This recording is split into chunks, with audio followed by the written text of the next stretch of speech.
ओम शांति। आज की मुरली 29 जनवरी 2024 प्रातः मुरली। ओम शांति। बाप दादा मधुबन। मीठे बच्चे, शरीर सहित जो कुछ भी देखने में आता है यह सब विनाश होना है। तुम आत्माओं को अब घर लौटना है, इसलिए पुरानी दुनिया को भूल जाओ। प्रश्न: तुम बच्चे किन शब्दों में सभी को बाप का मैसेज सुना सकते हो? उत्तर: सभी को सुनाओ कि बेहद का बाप बेहद का वर्षा देने आया है। अब हद के वर्षे का समय पूरा हुआ, अर्थात भक्ति पूरी हुई। अब रावण राज्य समाप्त होता है। बाप आया है तुम्हें रावण 5 विकारों की जेल से छुड़ाने। यह पुरुषोत्तम संगम युग है। इसमें तुम्हें पुरुषार्थ कर दैवी गुणों वाला बनना है।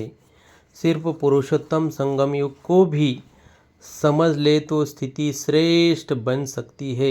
ओम शांति। अब रूहानी बच्चे क्या कर रहे हैं?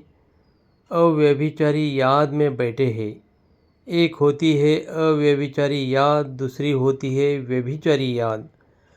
अव्यभिचारी याद अथवा अव्यभिचारी याद। भक्ति जब पहले शुरू होती है तो सब शिव की पूजा करते हैं। ऊंचते ऊंच भगवान वही है। वह बाप भी है, फिर शिक्षक भी है। पढ़ाते हैं। क्या पढ़ाते हैं? मनुष्य से देवता बनाते हैं। देवता से मनुष्य बनने में तुम बच्चों को 84 जन्म लेंगे है, और मनुष्य से देवता बनने में 1 सेकंड लगता है। यह तो बच्चे जानते हैं। हम बाप की याद में बैठे हैं। वह हमारा टीचर भी है, सद्गुरु भी है। योग सिखाते हैं कि एक की याद में रहो। वो खुद कहते हैं, हे आत्माओं, हे बच्चे, देह के सब संबंध छोड़ो, अब वापस जाना है। ये पुरानी दुनिया बदल रही है, अभी यहाँ रहना नहीं है। पुरानी दुनिया के विनाश लिए ही यह बारूद आदि बनाए हुए है। नेचुरल कैलेमिटीज़ भी मदद करती है। विनाश तो होना है ज़रूर। तुम पुरुषोत्तम संगम युग पर हो, ये आत्मा जानती है। हम अभी लौट रहे हैं, इसलिए बाप कहते हैं इस पुरानी दुनिया, पुरानी देह को भी छोड़ना है। देह से जो भी इस दुनिया में देखने में आता है यह सब विनाश हो जाना है। शरीर भी खत्म होना है। अब हम आत्माओं को घर लौटना है। लौटने बिगर नई दुनिया में आ नहीं सकेंगे। अब तुम पुरुषोत्तम बनने का पुरुषार्थ कर रहे हो। पुरुषोत्तम है यह देवताएं। सबसे ऊंचते ऊंच है निराकार बाप। फिर मनुष्य सृष्टि में आओ तो इसमें है ऊंच देवता, वह भी मनुष्य है, परंतु दैवी गुणों वाले। फिर वही आसुरी गुणों वाले बनते हैं। अब फिर आसुरी गुणों से दैवी गुणों में जाना पड़े, सतयुग में जाना पड़े। किसको? तुम बच्चों को। तुम बच्चे पढ़ रहे हो, औरों को भी पढ़ाते हो। सिर्फ बाप का ही मैसेज देना है। बेहद का बाप बेहद का वर्षा देने आए हैं। अब हद का वर्षा पूरा होता है। बाप ने समझाया है 5 विकारों रूपी रावण की जेल में सब मनुष्य है। सब दुख ही उठाते हैं। सुख की रोटी मिलती है। बाप आकर के सबको रावण की जेल से छुड़ाए, सदा सुखी बनाते हैं। बाप के सिवाय मनुष्य को देवता कोई बना न सके। तुम यहाँ बैठे हो मनुष्य से देवता बनने के लिए। अभी है कलयुग, बहुत धर्म हो गए हैं। तुम बच्चों को रचता और रचना का परिचय खुद बाप बैठ देते हैं। तुम सिर्फ ईश्वर परमात्मा कहते थे। तुमको ये पता नहीं था कि वह बाप भी है, टीचर भी है, गुरु भी है। उनको कहा जाता है सद्गुरु। अकाल मूर्त भी कहा जाता है। तुमको आत्मा और जीव कहा जाता है। वह अकाल मूर्त इस शरीर रूपी तख्त पर बैठे हैं। वह जन्म नहीं लेते हैं, तो वह अकाल मूर्त बाप बच्चों को समझाते हैं, मेरा अपना रथ नहीं है, मैं तुम बच्चों को पावन कैसे बनाऊं? मुझे तो रथ चाहिए ना। अकाल मूर्त को भी तख्त तो चाहिए। अकाल तख्त मनुष्य का होता है और कोई का नहीं होता है। तुम हर एक को तख्त चाहिए। अकाल मूर्त आत्मा यहाँ विराजमान है। वह सभी का बाप है। उनको कहा जाता है महाकाल। वह पुनर्जन्म में नहीं आते हैं। तुम आत्माएं पुनर्जन्म में आती हो। मैं आता हूँ। कल्प के संगम युगी भक्ति को रात, ज्ञान को दिन कहा जाता है। ये पक्का याद करो। मुख्य है ही दो बातें, अल्फ और बे, बाप और बादशाही। बाप आकर बादशाही देते हैं और बादशाही के लिए पढ़ाते हैं, इसलिए इसको पाठशाला भी कहा जाता है। भगवान वाच, भगवान तो है निराकार, उनका भी पाठ होना चाहिए। वह है ऊंचते ऊंच भगवान, उनको सभी याद करते हैं। बाप कहते हैं, ऐसा कोई मनुष्य नहीं होगा जो भक्ति मार्ग में याद न करता हो। दिल से ही सब पुकारते हैं, हे भगवान, हे लिबरेटर, ओ गॉड फादर, क्योंकि वह है सभी आत्माओं का फादर।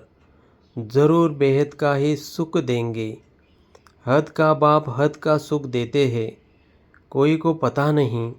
अब बाप आए हैं, कहते हैं बच्चों और संग तोड़, मुझ एक बाप को याद करो। यह भी बाप ने बताया है।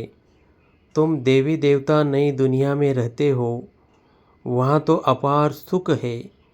उन सुखों का अंत नहीं पाया जाता है। नए मकान में सदैव सुख होता है, पुराने में दुख होता है। तब तो बाप बच्चों के लिए नया मकान बनवाते हैं। बच्चों का बुद्धियोग नए मकान में चला जाता है। यह तो हुई हद की बात। अभी तो बेहद का बाप नई दुनिया बना रहे हैं। पुरानी दुनिया में जो कुछ देखते हो वह कब्रिस्तान होना है। अभी परिस्तान स्थापन हो रहा है। तुम संगम युग पर हो। कलयुग की तरफ भी देख सकते हो, सतयुग की तरफ भी देख सकते हो। तुम संगम युग पर साक्षी हो, देखते हो। प्रदर्शनी में अथवा म्यूजियम में आते हैं तो वहाँ भी तुम संगम पर खड़ा कर दो। इस तरफ है कलयुग, उस तरफ है सतयुग। हम बीच में हैं। बाप नई दुनिया स्थापन करते हैं जहाँ पर बहुत थोड़े मनुष्य होते हैं और कोई भी धर्म वाला नहीं आता है। सिर्फ तुम ही पहले पहले आते हो। अभी तुम स्वर्ग में जाने का पुरुषार्थ कर रहे हो। पावन बनने के लिए ही मुझे पुकारा है कि हे बाबा, हमको पावन बनाकर पावन दुनिया में ले चलो। ऐसे नहीं कहते कि शांति धाम में ले चलो। परम धाम को कहा जाता है स्वीट होम। अभी हमको घर जाना है, जिसको मुक्ति धाम कहा जाता है, जिसके लिए सन्यासी आदि शिक्षा देते हैं। वह सुखधाम का ज्ञान दे नहीं सकते। वह है निवृत्ति मार्ग वाले। तुम बच्चों को समझाया गया है कौन कौन धर्म कब कब आते हैं। मनुष्य सृष्टि रूपी झाड़ में पहले पहले फाउंडेशन तुम्हारा है। बीज को कहा जाता है वृक्षपति। बाप कहते हैं, मैं वृक्षपति ऊपर में निवास करता हूँ। जब झाड़ एकदम जड़जड़ीभूत हो जाता है तब मैं आता हूँ देवता धर्म स्थापन करने।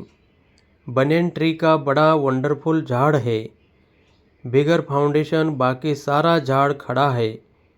इस बेहद के झाड़ में भी आदि सनातन देवी देवता धर्म है नहीं, बाकी सब धर्म खड़े हैं। तुम मूल वतन निवासी थे, यहाँ पार्ट बजाने आए हो। तुम बच्चे ऑलराउंड पार्ट बजाने वाले हो, इसलिए 84 जन्म है मैक्सिमम, फिर मिनिमम एक जन्म। मनुष्य फिर कह देते 84 लाख जन्म, वह भी किसके होगे, यह भी समझ नहीं सकती। बाप आकर तुम बच्चों को समझाते हैं 84 जन्म तुम लेते हो, पहले पहले मेरे से तुम बिछड़ते हो। सतयुगी देवता ही पहले होते हैं। जब वह आत्माएं यहाँ पार्ट बजाती है तो बाकी सब आत्माएं कहाँ चली जाती है, यह भी तुम जानते हो। बाकी सब आत्माएं शांतिधाम में होती है, तो शांतिधाम अलग हुआ ना, बाकी दुनिया तो यही है। पार्ट यहाँ बजाते हैं, नई दुनिया में सुख का पार्ट, पुरानी दुनिया में दुख का पार्ट बजाना पड़ता है।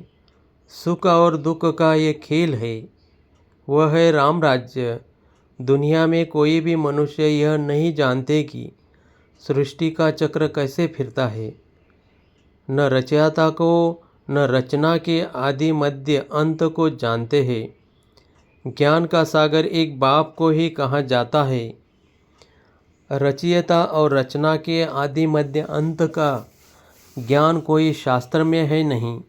मैं तुमको सुनाता हूँ, फिर यह प्रायलोप हो जाता है। सतयुग में यह रहता नहीं। भारत का ही प्राचीन सहज राजयोग गाया हुआ है। गीता में भी राजयोग नाम आता है। बाप तुम्हें राजयोग सिखलाकर राजाई का वर्षा देते हैं, बाकी रचना से वर्षा मिल न सके। वर्षा मिलता ही है रचता बाप से। हर एक मनुष्य क्रिएटर है, बच्चों को रचते हैं। वह है हद के ब्रह्मा, ये है बेहद के ब्रह्मा। वह है निराकार आत्माओं के पिता, वह लौकिक पिता। यह फिर है प्रजापिता। प्रजापिता कब होना चाहिए? क्या सतयुग में नहीं, पुरुषोत्तम संगम युग पर होना चाहिए। मनुष्य को यह भी पता नहीं है कि सतयुग कब होता है। उन्होंने तो सतयुग कलयुग आदि को लाखों वर्ष दे दिए हैं। बाप समझाते हैं 1250 वर्ष का एक युग होता है। 84 जन्मों का भी हिसाब चाहिए ना, सीढ़ी का भी हिसाब चाहिए ना। हम कैसे उतरते हैं? पहले पहले फाउंडेशन में है देवी देवता, उनके बाद फिर आते हैं इस्लामी बौद्धि।